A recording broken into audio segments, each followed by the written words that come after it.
صحیح بخاری میں ہے کہ یہ جو زمزم ہے اس سے ایک پانی جو ہے اس کی شان زیادہ ہے. اب سمجھا کہ نہیں کہ زمزم سے پانی جو ہے نا اس سے ایک پانی ایسا جس کی شان اس سے بھی زیادہ ہے. اور وہ علماء نے لکھا ہے کہ وہ پانی جو زہر ہوا تھا نا وہ تھوڑی دیر کے لیے زہر ہوا تھا پھر بند ہو گیا تھا. وہ پانی انہوں نے پیا استعمال کیا جو اس وقت سے بعض والوں کو نام تو ہے وہ نام تو سنتے ہیں لیکن پانی نظر نہیں آتا. وہ کون سا پانی جس کی زمزم سے بھی زیادہ شان ہو.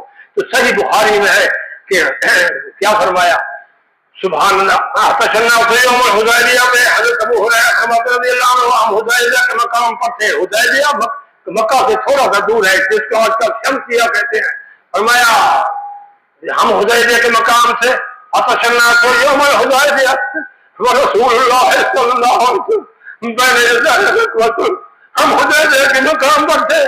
اس وقت کیا ہوا رسول اللہ صلی اللہ علیہ وسلم بھی ہمارے ہمراہ ہیں آپ کے پیچھے ہم ہیں اور حالت کیا ہو گئی اور تشنا سے یوم الحدیبیہ لوگ بے ہوش ہو رہے ہیں پیاس کی وجہ سے تڑپ رہے ہیں پانی نہیں ملتا پانی نہیں ہے. حدیبیہ کے مقام پر ہے لیکن پانی ختم ہو گیا. اور تشنا سے یوم الحدیبیہ سے ورسول اللہ صلی اللہ علیہ وسلم بین یدیہ رکعۃ فتولی منھا جس جگہ تشریف فرما ہے ہم کو تھا اس میں تھا اس درخت میں کنجر تھا جہاں آپ تشریف فرما رہے تھے.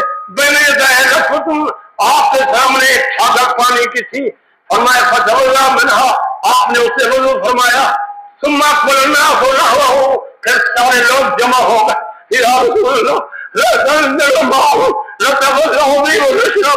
ہمارے پاس پانی پینے کا بھی نہیں ہمارے پاس پانی وضو کا بھی نہیں ہے الا ما فی رکوتک صرف جو آپ کے چھاگر مبارک میں ہے یہی پانی ہے باقی کوئی پانی موجود نہیں ہے. دشمن اوپر حملہ آور ہونے کے لیے تیاری کر رہا ہے.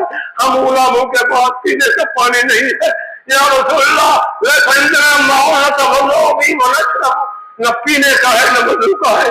حضرت بلال اذان دے رہے ہیں آپ نے وضو فرمایا ہے ہماری یہ حالت ہے. تو اکبر الناس نحوہ سارے لوگ جمع ہو گئے بارگاہ رسالت میں یا رسول اللہ پانی ختم ہو گیا نہ پینے کا ہے نہ وضو کا ہے الا ما فی رکوتک صرف جو آپ کے چھاگر مبارک میں وضو کے بعد بچا ہوا ہے پاؤں ہے چھٹانگ ہے وہی پانی ہے باقی کوئی پانی نہیں ہے. رحمت اللہ علیہ کی رحمت جو اٹھ آئی تو حضرت جابر کیا فرماتے ہیں حضرت جابر راوی ہے وہ فرماتے ہیں رسول اللہ صلی اللہ علیہ وسلم یدعو فی الرکعۃ آپ نے فرمایا